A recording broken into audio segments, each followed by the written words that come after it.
spent some time in Boksburg since that devastating blast. Do you want to give us a sense of the aftermath now a few days later? Sure, Michelle. We're back here this morning at the scene of the Boksburg explosion. Where we are is the place where many of the people had tragically died. Many people sustained severe burns. We know that while at least 8 of the 18 people who died were staff at the Tambo Memorial Hospital, there are also a number of residents. Families were devastated by this. You'd see that there's been a lot of outpouring of support, more flowers being laid yesterday for the families. Some of the survivors were also comforted when the Gauteng Premier, Panyaza Lesufi, arrived here. And along this grass embankment, along the pavement, there is still some signs of what occurred here. You'd see some of the clothing still here of the victims, one burnt sandal, but more flowers, people putting up their condolences, but this area hasn't been cleaned entirely. The white gravel that you'll see in picture has been brought here to clean the spot, essentially to cover the areas where the people had died. And this place obviously eliciting a lot of emotions, and while the people have come to lay flowers here, it does need a proper clean. You'd see that this is the area where many of the victims were laying, and this area, obviously the closest to the bridge, was one of the hardest hit, because this is where people were standing and watching some of the fires that had started once that gas tanker started leaking and eventually exploded. So this being the spot where there were a lot of bystanders, and this being the area where the police have essentially laid this gravel in the emergency services, but hasn't cleaned it up just yet. This needs to be cordoned off. And yesterday, the mayor of Ekurhuleni saying that they're considering putting up concrete barriers here because of the trauma that it's inflicting, also because people are still jumping over these other barriers. This being a throughway, a lot of foot traffic still in the area. And while there is a planned memorial here on this site later this evening, it is still very difficult for the families to come here and see exactly where their loved ones had perished. Remember that there are also a number of survivors that are being treated at other hospitals.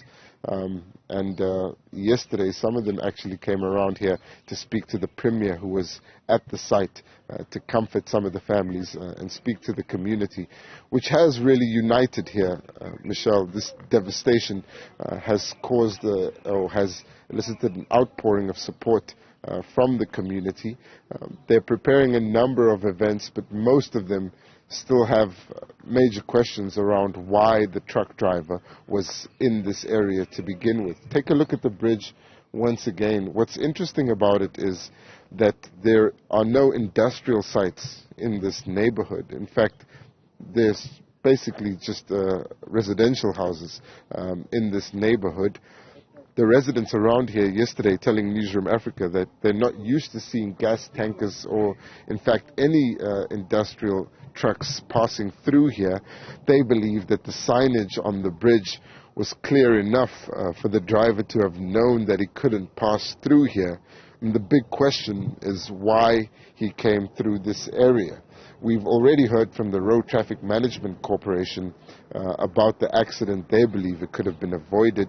And I do believe that we have a clip here from the president of the Associated Mine Workers and Construction Union, AMCU, explaining that they too believe that this was an avoidable accident and concurring that the driver really has a lot of tough questions to answer. Today he'll be appearing in court for the first time. It's expected to be a short first appearance. It's not clear whether the bail will be processed today, whether he'll make an application. He's in custody right now. We know that the company has elicited or has secured the legal services of a firm that's not representing the driver. The driver has chosen to get his own lawyers to represent him. Those lawyers haven't indicated if they'll apply for bail. But let's take a listen to what the AMCU president had to say about this accident and whether it could have been avoided. In the mining sector, where one has a huge experience, when we are conducting a blasting in the open cast, whether it's by any public road or communities, are evacuated in order to make sure that this blasting, when takes place, no one is injured. And we stand on the road almost 2 hours to make sure that the road is clear, there will be no injuries. So hence we are saying the law enforcement must be there, and the strict permits should be regulated for any vehicle, commercial vehicle who's transporting any goods. In this instance, the gases should not be on the road.